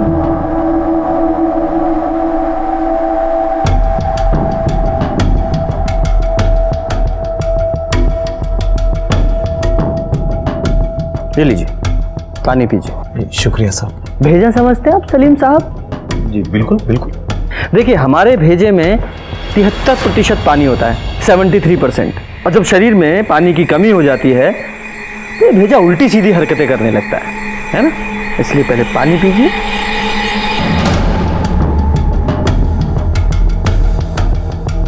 पूरा।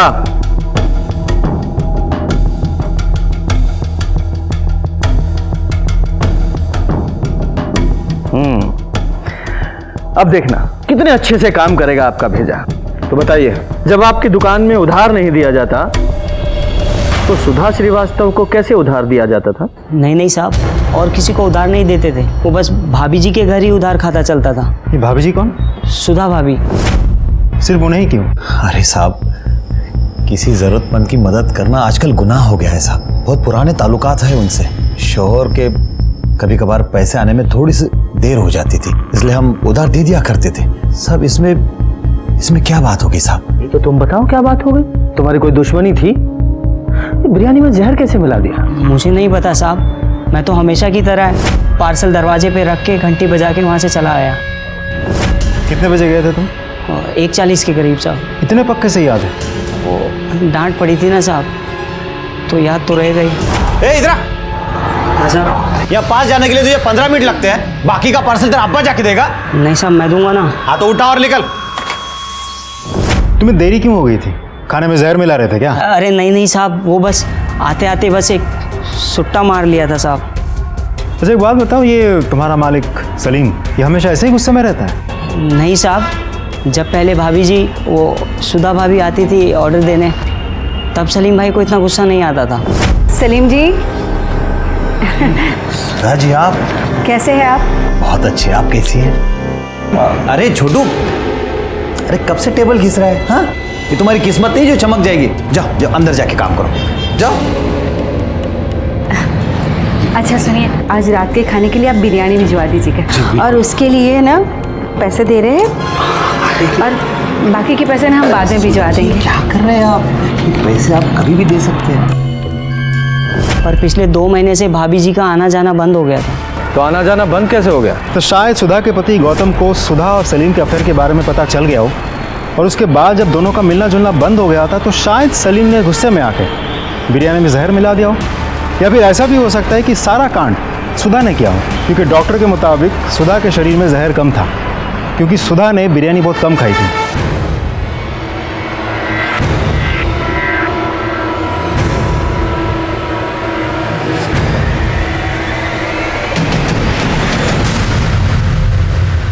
सिर्फ चाय? सिर्फ चाय? अगली बार जब भी चाय लेकर आओ, चाय के साथ एक गिलास पानी होना चाहिए। चाय पीने से पहले एक गिलास पानी पीने से कभी एसिडिटी नहीं होती, समझे? जाओ पानी लेकर आओ। सॉरी सर, तुरंत लगो। Sir, forensic report. एक और न्यूज़ है सर। हाँ। हॉस्पिटल में किसी ने सुधा को मारने की कोशिश की। क्या? कैसे? सर, सुधा को ग्लूकोज चढ़ाया जा रहा था। हाँ। किसी ने उसकी स्पीड बढ़ा दी। स्पीड इतनी ज़्यादा बढ़ गई थी कि उसके नर्व्स डैमेज हो सकते थे, और इसकी वजह से उसको हार्ट अटैक भी आ सकता था। तो सही टाइम पे नर्स आ गई और उसने उसको बचा लिया। हॉस्पिटल में और कौन कौन था? सर, मीना और दिव्या, लेकिन उन दोनों को भी नींद की दवाई देकर सुलाया गया था। सर, शिव और उसका दोस्त ब्रिजेश वो दोनों वेटिंग एरिया में थे। सुधा को दोबारा मारने की कोशिश कौन कर सकता है? सच बताऊं, उस समय तक सबसे ज्यादा शक मुझे सुधा पर ही था, लेकिन जब हॉस्पिटल में उसे मारने की कोशिश की गई तो ये साफ हो गया कि इससे उसका कोई लेना देना नहीं है। असल में कोई और ही था जो पूरे परिवार को मारना चाहता था। मैंने हॉस्पिटल में जाकर भी पता करने की कोशिश की, लेकिन उस हॉस्पिटल की हालत ऐसी थी, वहां का सीसीटीवी तक काम नहीं कर रहा था। बाकी जगह भी पूछताछ की पर कुछ पता नहीं लगा। नर्स और डॉक्टर ने भी कुछ नहीं देखा था। कातिल ने जैसे अपने राज के ऊपर गांठ बांध ली थी, लेकिन मैंने भी ठान लिया था, धीरे धीरे ही सही ये गांठ में खोल कर रहूंगा। साहब, इन लोगों ने आत्महत्या क्यों की, कुछ पता चला? आपको जानकारी लेने की बहुत उत्सुकता है? ज्यादा ज्ञान चाहिए तो रामायण और महाभारत पढ़िए। जाइए।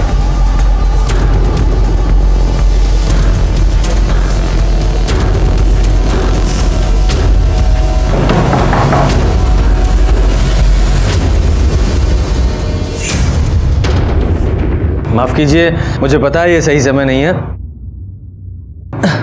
लेकिन मुझे आपसे कुछ सवाल करना है। उस दिन सलीम का डिलीवरी बॉय बिरयानी बाहर ही रख के चला गया था ना? बाकी घर के लोग कहाँ थे? हम और मीना किचन में थे।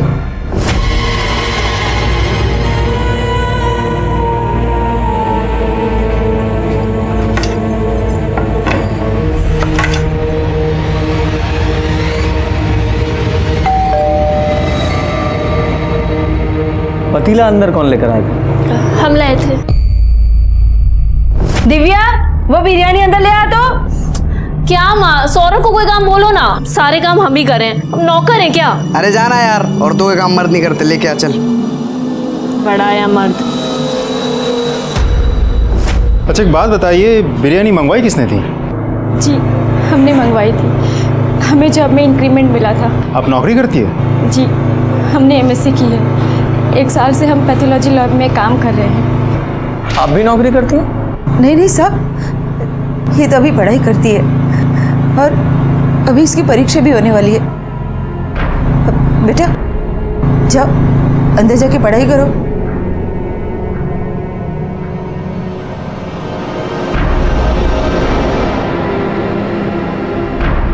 ब्रजेश, ब्रजेश, आओ जरा बाहर चलते हैं। किधर सर? हमने क्या किया? कुछ किया है क्या? नहीं सर। डरते क्यों? चलो बातचीत करेंगे, आओ आओ। अरे ब्रिजेश को कहाँ ले गए? नहीं नहीं कोई बात नहीं, वो रेगुलर पूछताछ है। अरे भाई 2 चाय दो, और चाय से पहले थोड़ा पानी पिलाओ। हाँ तो बताओ, कब से जानते हो दिव्या को? क्या हुआ? अरे भाई प्रेम का वर्णन तो रामायण और महाभारत में भी है, ये छुपाए नहीं छुपता। और जिस तरह से तुम दिव्या को देखते हो, साफ पता चलता है उसे मन में चाहते हो, है ना? चाय गिलास भर के देना। क्यों ब्रजेश? जी हाँ तो बताओ, कब से जानते हो दिव्या को? बचपन से। हम 9th में थे, वो 5th में थी। हाँ बचपन का प्यार है। नहीं, दरअसल वो चाय ये सुधा जी का भाई नहीं दिखाई दिया आज अंदर? नाम क्या है उसका? शिव। हाँ शिव। शिव कोई पंगा है क्या?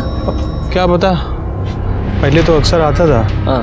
लेकिन पिछले हफ्ते कुछ हुआ था शायद, तो वो दिव्या के पापा ने ना उसको घर आने से मना कर दिया था। घर आने से मना कर दिया? क्यों?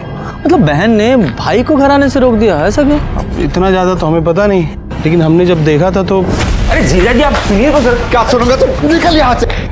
और आज के बाद अगर कभी मेरी बेटी को आंख उठा के भी देखा ना, तो तेरी टांगे तोड़ दूंगा मैं।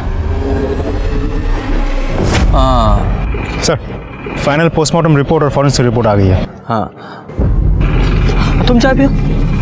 आप sir. I am sorry sir. कोई बात नहीं। क्या है रिपोर्ट में? सर बिरयानी में मरक्यूरी मिलाई गई थी। मरकरी? वो जो थर्मामीटर में पाई जाती है? जी सर। सुधा के घर वाली बिरयानी और जो बिरयानी पड़ोसी को दी गई थी, दोनों में मरक्यूरी मिलाई गई थी। ये तो कोई साइंस का एक्सपर्ट ही होगा जो जहर के तौर पर मरकरी का इस्तेमाल कर सकता है। हमने एमएससी की, 1 साल से हम पैथोलॉजी लैब में काम कर रहे हैं। पुलिस ना तुम्हारे बारे में हमसे पूछताछ कर रही है। नहीं, वो तुम्हारे अफेयर के बारे में कुछ पता नहीं चला है। अरे पुलिस स्टेशन में नहीं, यहाँ मीना घर के बाहर। शिव से बात कर रहे थे, अपनी दीदी को लेके बहुत परेशान है, बस इसीलिए।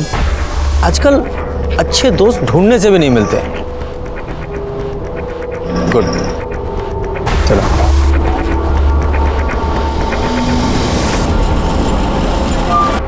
सर मैंने फॉरेंसिक डिपार्टमेंट से पूछा, इतने लोगों को मारने के लिए कम से कम 150 से 200 ml मरक्यूरी की ज़रूरत पड़ती है, और आमतौर पे एक थर्मोमीटर में करीब 5 ml मरक्यूरी होती है। इसका ये मतलब निकला कि कम से कम 35 से 40 थर्मोमीटर तोड़ के मरक्यूरी निकाली गई होगी। यादव, ये मीना की लैब में पता करो और वहाँ के थर्मोमीटर का स्टॉक भी चेक करो। सारे केमिस्ट पे भी पता करो कि एक साथ इतने थर्मोमीटर किसने खरीदे। जितने भी सीसीटीवी हैं सबकी फुटेज चेक कराओ। वैसे मर्क्यूरी को खाने में मिलाकर मारने का आइडिया बहुत यूनिक है ना? वो तो है सर।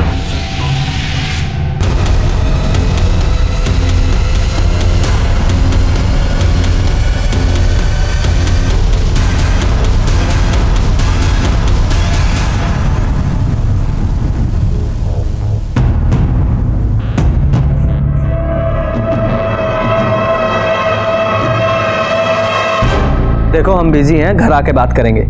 अरे कहाँ ना बिजी हैं, पुलिस वाले हैं हम, सैकड़ों काम होते हैं हमें। हाँ हम फोन रख रहे हैं। सर यहाँ आधे से ज़्यादा केमिस्ट शॉप चेक कर चुका हूँ, इतने सारे थर्मोमीटर्स एक साथ किसी ने भी नहीं खरीदी। तो यादव ऐसा हो सकता है कि कल्प्रिट ने एक एक करके अलग अलग शॉप से थर्मामीटर खरीदा हो। सारे केमिस्ट शॉप की सीसीटीवी फुटेज चेक करो, देखो ऐसा कौन है जिसने अलग अलग शॉप से ये थर्मामीटर खरीदे हैं।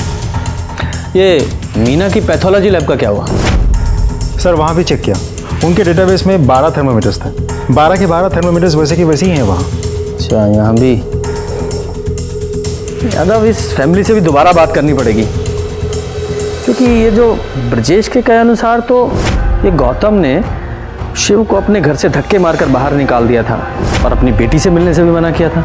और जब ये ब्रजेश शिव से फोन पे बात कर रहा था तो कुछ अफेयर का जिक्र कर रहा था। नहीं, वो तुम्हारे अफेयर के बारे में कुछ पता नहीं चला है। मुझे लगता है कि ये शिव का और मीना का कुछ तो इनके बीच में चल रहा था। सुधा को बुलाओ। मम्मी, मम्मी हम गरम मसाला लेके आ रहे हैं, खत्म हो गया है। ठीक है बेटे। मम्मी हम लैब जा रहे हैं। पर ये बैग लेके कहाँ जा रहे हो? इसमें क्या है? वो लैब से हमारी दोस्त का कॉल आया था, कह रही थी कि लैब की यूनिफॉर्म चेंज हो गई है, तो पुराना वाला वापस करके नया लेना होगा। इतने दिनों से तो हम लैब गए नहीं, हमें तो पता ही नहीं था। हाँ बेटा जा, पर कुछ खा लेना।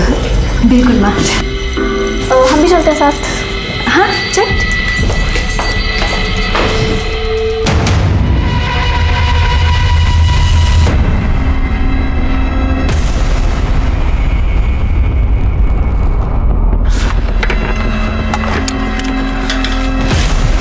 ये पकड़ो। हाँ, और फरीदाबाद चले जाओ, हमारे घर में आराम से रहो। यार हमें ये सब चीज़ें ठीक नहीं लग रहा है। हम दीदी से अभी भी बात कर सकते हैं ना। जीजा जी, दादी और सौरभ को प्रॉब्लम थी, अब तो वो रहे नहीं।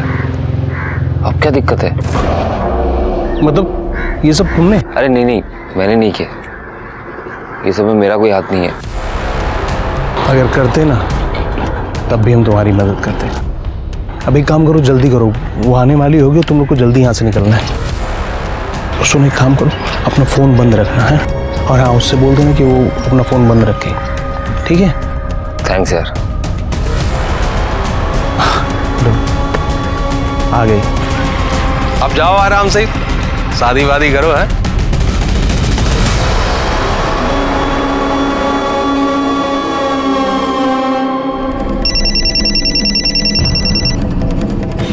हेलो, ठीक है, हम अभी आते हैं। क्या छुपा रही हैं आप हमसे? ओ माफ कीजिए, पहले पानी पी लीजिए, फिर आराम से बात करेंगे। तो बताइए, क्या प्रॉब्लम थी आपके पति को आपके भाई से? कुछ खास नहीं था। कुछ खास नहीं था, लेकिन मामा का भांजी के साथ अफेयर कोई आम बात भी नहीं होती। ये शिव का मीना के साथ अफेयर चल रहा था ना, और ये बात आपके पति को पसंद नहीं थी, इसीलिए उन्होंने शिव को धक्के मारकर घर से बाहर निकाल दिया था। अब शिव को तो धक्के मारकर घर से बाहर निकाल दिया, लेकिन मीना के दिल से नहीं निकाल पाए, इसलिए मीना ने शायद सबको जहर दे दिया, है ना? नहीं, ये सब कुछ गलत है। देखिए, बच्चे लाख गलती करे पर माँ झूठ बोलती हुई अच्छी नहीं लगती। ये शिव का और मीना का अफेयर चल रहा है ना। हम अपनी दोनों बेटियों की कसम खा के कहते हैं, मीना का शिव के साथ कोई चक्कर नहीं था, कोई चक्कर नहीं था। आप जा सकते हैं। और ये मीना कहाँ है? वो तो काम पर गई है, अब सारा बोझ उसी के कंधों पर तो है।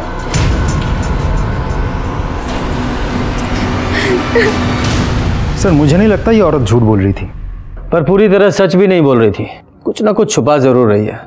यादव, मीना को बुलाओ।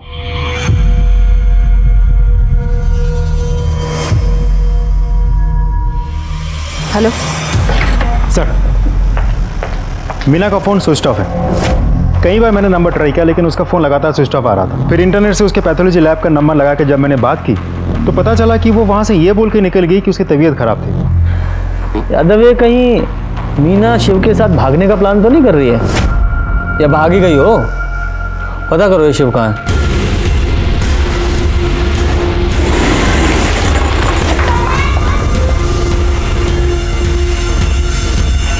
ताला लगा है? अरे भाई साहब सुनिए ना। जी साहब। ये शिव कहाँ है? करीब 2-3 घंटे पहले यहाँ से निकला था साहब, शायद जल्दी में था। सामान वामान साथ में लेके गया है क्या? हाँ साहब, एक छोटा बैग था शायद। आया था, बोलो। सर शिव भी गायब है, उसे घर पे तो ताला लगा हुआ है। हाँ, दोनों साथ में ही होंगे। और अब तो मुझे पक्का यकीन है कि इन दोनों ने ही मिलकर खाने में जहर मिलाया था। यादव, ये शिव की घर की तलाशी का सर्च वारंट निकलवाओ।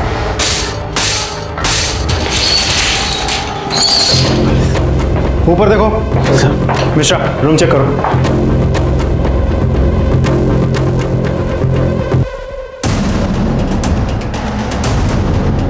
सर, ये 3 थर्मामीटर मिले।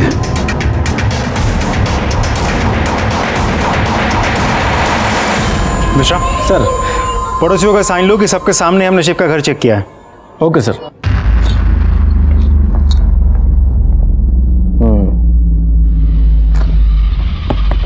यादव, मेरा शक सही है। ये सब कुछ शिव ने ही किया है। उसी ने पूरी फैमिली को जहर दिया है। शिव और मीना एक दूसरे से प्यार करते हैं और गौतम इस सब के खिलाफ था क्योंकि शिव मीना का सगा मामा है। इसका मतलब सुधा ने हमसे झूठ बोला। हम अपनी दोनों बेटियों की कसम खा के कहते हैं मीना का शिव के साथ कोई चक्कर नहीं था। यादव, एक काम करो, सिविल ड्रेस में एक लेडी ऑफिसर को सुधा के घर के सामने तैनात करो और शिव और मीना की फोटो सर्कुलेट करो। अगर ये दोनों बाहर भागे हैं तो टोल जरूर क्रॉस करेंगे। हाँ, ब्रजेश को बुलाओ, उसे शायद पता हो कि ये दोनों कहाँ।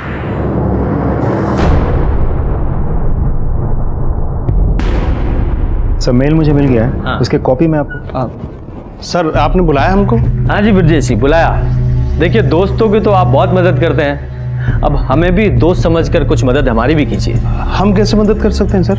सच बोलकर। शिव कहाँ है? पता नहीं, कल मिला था हमको, इसके बाद देखा नहीं। तो फोन कीजिए, लगाइए और स्पीकर पर डालिएगा।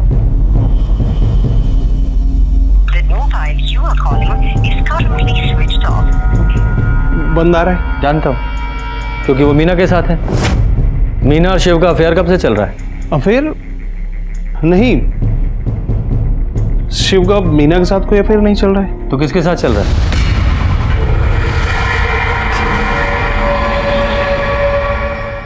देख ब्रजेश, ऐसा है कि सर को ना प्यार से बात करने की आदत है, बड़ी अच्छी अच्छी ज्ञान की बातें करने की आदत है, और हाथ पैर तोड़ने की जो ड्यूटी है ना वो सर ने मुझे दे रखी है। जो कुछ भी जानता है सच सच बता दे, वरना तेरे हलक में हाथ डाल के ना मैं सच निकाल लूंगा। समझ में आया? ये सच बोल रहा है।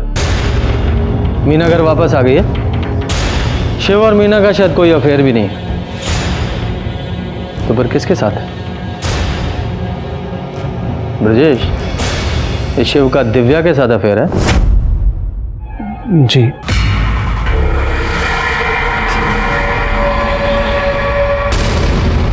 तुम जाओ।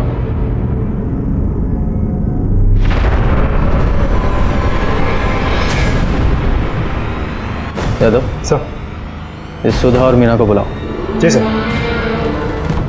जब भी कभी समाज के नियमों से बनाई गई लक्ष्मण रेखा लांघी जाती है, कोई ना कोई अपराध जरूर होता है। दिव्या ने अपने सगे मामा से प्यार किया था और उनके इस रिश्ते को उनका समाज कभी स्वीकार नहीं कर सकता था।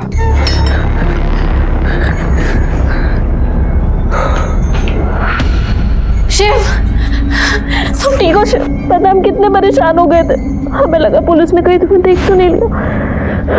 हेलमेट पहन के गए थे कि कोई हमें ना देखे। खाना लेके आए, खा लो। I love you Shiv. Divya, ये सही नहीं है। हमें तुम्हारे घर वालों को जाके सब कुछ सच सच बता देना चाहिए। क्या बता देंगे?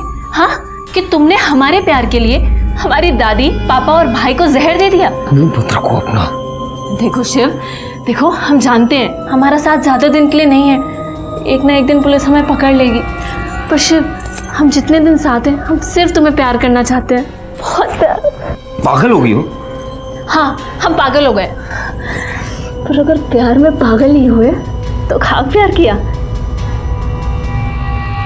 खाना खा लो। हमने आपसे कोई झूठ नहीं बोला। आपने हमसे पूछा कि मीना का शिव के साथ कुछ चल रहा है, तो हमने कहा नहीं। अगर आपने दिव्या के बारे में पूछा होता तो उसका जवाब कुछ और होता। हम 2 बहनें थी। हमारे माँ बाप ने बहुत व्रत उपवास किए, बहुत मन्नतें मांगी, तब जाके उन्हें बेटा हुआ, Shiv. I love you Shiv. हम तुम्हारे बिना 1 मिनट नहीं रह सकते। शिव! शिव, तुम्हें शर्म नाम की कोई चीज है कि नहीं? अरे ये तुम्हारी भांजी है। मम्मी प्लीज, आप शिव को कुछ मत कहिए। हम उससे प्यार करते हैं और शादी करना चाहते हैं। तुझे कोई लाज शर्म नाम की चीज है कि नहीं? ये क्या अनाप शनाप बक रही है तू? अरे ये तेरा मामा है, वो भी सगा। और हमारे पति को से पता चला तो दिमाग चल गया इसका। तुमको कोई नहीं लड़ाने के लिए। अम्मा, आज हम इनका इश्क ना, इसका भूत उतार देंगे इनके माथे से, सबक सिखा देंगे। पापा आपको जितना मारने में मार लीजिए, पर हम प्यार करते हैं शिव से और उसी से शादी करेंगे, वरना हम अपनी जान दे देंगे। तुमको जरा सी भी शर्म नहीं आई अपनी ही सगी भांजी के साथ ऐसा करते हुए? जीजा जी, हमने कुछ नहीं किया। दिव्या हमसे प्यार करती है और हमें भी इसमें कुछ गलत नहीं लगता। अरे तुम तो आदमी ही गलत हो, तो तुमको गलत क्या लगेगा इसमें? निकल। जीजा जी, अरे बात तो सुनिए जीजा जी। क्या बात गलत सुनेंगे? निकल। तो मीना जी, आप कहाँ थी? मतलब लैब के बाद आप कहाँ चली गई थी? कैसे गायब? जी, माँ ने कहा था। हाँ सर, हमने ही मीना को फोन किया था। हमारी बात सुनो, क्योंकि हम जानते थे कि आप इससे मिलकर बहुत सारे सवाल करेंगे, इसलिए हमने इसे घर बुला लिया। तो दिव्या कब गई थी? सुबह ही गई थी, जब मीना काम पर निकली थी। वो लैब से हमारी दोस्त का कॉल आया था, कह रही थी कि लैब की यूनिफॉर्म चेंज हो गई है, तो पुराना वाला वापस करके नया लेना होगा। हम भी चलते हैं साथ। हाँ चल। तूने तो कहा था ना कि बैग में यूनिफॉर्म है, इसका मतलब उसमें दिव्या के कपड़े थे, उसे तूने भगाया।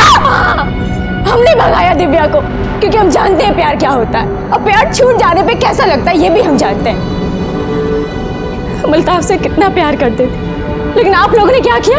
आपने, दादी ने, पापा ने हमारी शादी नहीं होने दी ना उससे, सिर्फ इसलिए क्योंकि वो किसी दूसरे धर्म का था। हमारा प्यार अधूरा रह गया माँ, इसीलिए हमने अपनी बहन का प्यार पूरा किया। कम से कम अब तो हमारी बहन खुश रहेगी। जब शिव ने अपने प्यार के लिए इतना सब कुछ किया, तो बिरयानी में जहर भी उसी ने मिलाया होगा। नहीं, ये बिल्कुल गलत है। शिव ने हमें बताया था कि उसे ऐसा कुछ नहीं।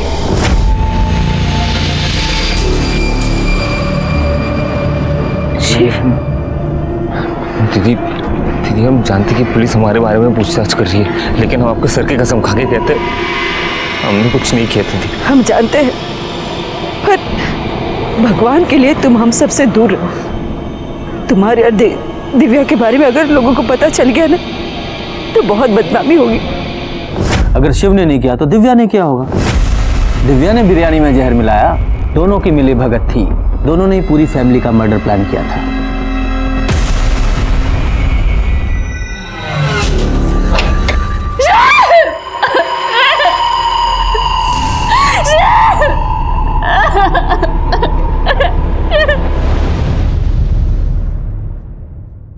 सर, थर्मोमीटर से मर्क्यूरी निकालने का आइडिया मीना का नहीं था, दिव्या का था।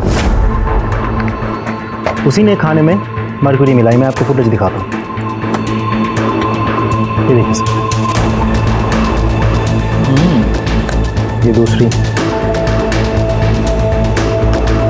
फिर ये फुटेज। सर, ऐसे कुल मिला के 39 केमिस्ट शॉप्स की सीसीटीवी फुटेज हमने कलेक्ट किया। सारे फुटेज में दिव्या हर एक दुकान से एक एक थर्मोमीटर खरीदते हुए दिख रही है। उसने एक एक दिन करके एक एक थर्मोमीटर खरीदी, उन सबको तोड़ा और बिरयानी में मरकुरी मिला दी। सर, फरीदाबाद में एक मर्डर हुआ है, विक्टिम की फोटो सर्कुलेट की है वहां की पुलिस ने। शिव जैसा लग रहा है सर, ये देखिए।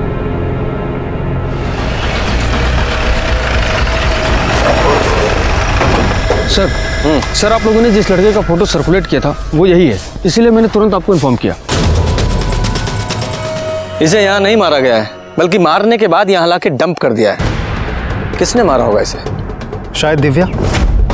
हो सकता है शिव को ये बात पता चल गई थी कि दिव्या ने बिरयानी में मरकुरी मिलाई है। हाँ, इसकी वजह से शिव ने दिव्या को छोड़ना चाहा और गुस्से में आके दिव्या ने शिव को मार दिया। ऐसे कैसे डंप कर सकती है? सर, हमें भूलना नहीं चाहिए कि हम यहाँ एक ऐसी लड़की के बारे में बात कर रहे हैं जिसने जहर देके अपनी पूरी फैमिली को मारने की कोशिश की। उसके लिए तो कुछ भी पॉसिबल है सर।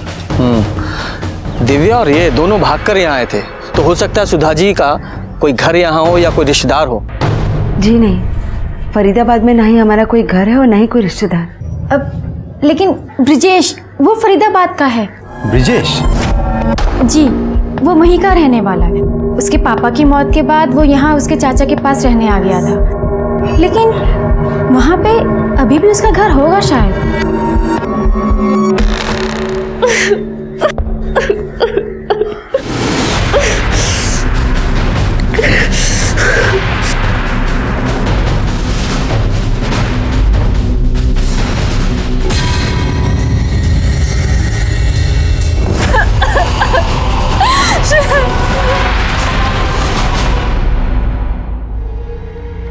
क्या हुआ? काहे इतना परेशान हो रही हो? सब कुछ वैसे ही तो हो रहा है जैसा तुम चाह रही थी। तुम शादी करना चाह रही थी, हो तो रही है तुम्हारी शादी, बस दूल्हा बदल गया है। और सुनो ना, अब जल्दी से ये पहन लो और रेडी हो जाओ। कभी नहीं, हम तुम जैसे घटिया इंसान के साथ कभी शादी नहीं करेंगे। हम पुलिस को सब बता देंगे। आने दो पुलिस को, और जब तुमको पकड़ के ले जाएगी ना वो तुम्हारे वो क्या भाई दादी और प्यारे से पापा के मारने के जुर्म में, और अब तो वो शिव, उसकी भी मौत का इल्जाम ना तुम्हारे सिर पे है। कैसे रह पाओगी जेल में? हाँ,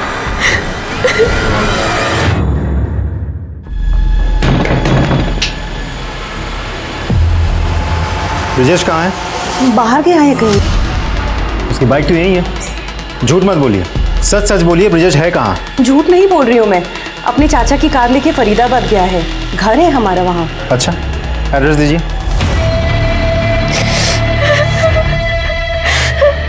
जल्दी शादी कर लेते हैं, हमको सुहाग रात होना नहीं बहुत जल्दी।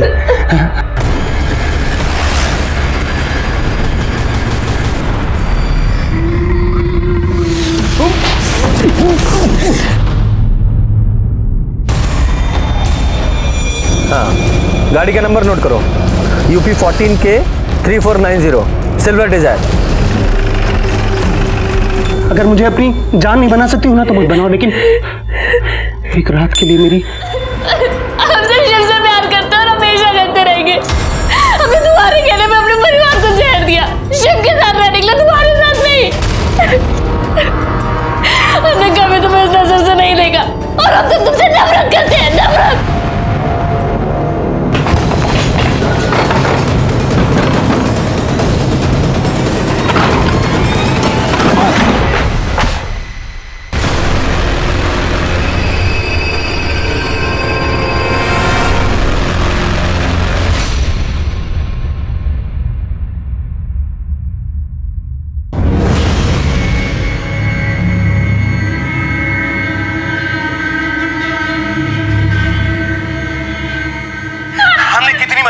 तुमको अपने परिवार को मारना था, हमने आइडिया देना वो बिरयानी में मरकरी मिलाने का। अरे आइडिया नहीं, हमने खुद अपने हाथों से बिरयानी में मरकरी मिलाई थी। हम सिर्फ शिव से प्यार करते हैं और हमेशा करते रहेंगे और अब तक तुमसे नफरत करते हैं, नफरत। लेके जाओ इसे। हाँ, हमने ही दिव्या को बोला था वो थर्मामीटर लाने के लिए। थर्मामीटर से मरकरी हमने निकाली थी। मम्मी, बिरयानी आ गई। दिव्या, वो बिरयानी अंदर ले आ। तो क्या माँ, सौरभ को कोई काम बोलो ना, सारे काम हम ही करें। अरे जाना यार, औरतों के काम मर्द नहीं करते, लेके आ चल। दिव्या ने तो गांधारी की तरह आंखों पे पट्टी बांध रखी थी। उसने तो ये भी नहीं देखा जिस परिवार को वो जहर दे रही है उसे कितना प्यार करता है। पर मैं तुम्हें कड़ी से कड़ी सजा होते हुए जरूर देखना चाहूंगा। ब्रिजेश को उसके गुनाह के लिए उम्र कैद की सजा हुई और दिव्या ना तो नादान थी नहीं ना समझ, उसे अपने सगे मामा से प्यार किया था और उस प्यार की खातिर उसने अपने पूरे परिवार को मारने की कोशिश की। और कहीं ना कहीं उसी की जिद की वजह से दिव्या के मन में क्या चल रहा था ये पूरे परिवार को पता था। दिव्या का स्वभाव उन्हें बार बार दस्तक दे रहा था, जिसे सुनना उन्होंने जरूरी नहीं समझा। गलत इंसान से या गलत रिश्ते से बंधने की कोशिश हमें गलत रास्ते पर ले जाती है, जिसका अंजाम बहुत ही बुरा होता है। इसी के साथ ही मैं सीनियर इंस्पेक्टर रंजीत ठाकुर आपसे विदा लेता हूं। फिर मिलूंगा एक नए केस के साथ। सतर्क रहिए और देखते रहिए क्राइम पेट्रोल दस्तक। मकसद बताना नहीं, बचाना है। जय हिंद। क्राइम पेट्रोल के और भी दिलचस्प कहानी देखने के लिए हमारे चैनल को सब्सक्राइब करें और बेल आइकॉन दबाना न भूलें।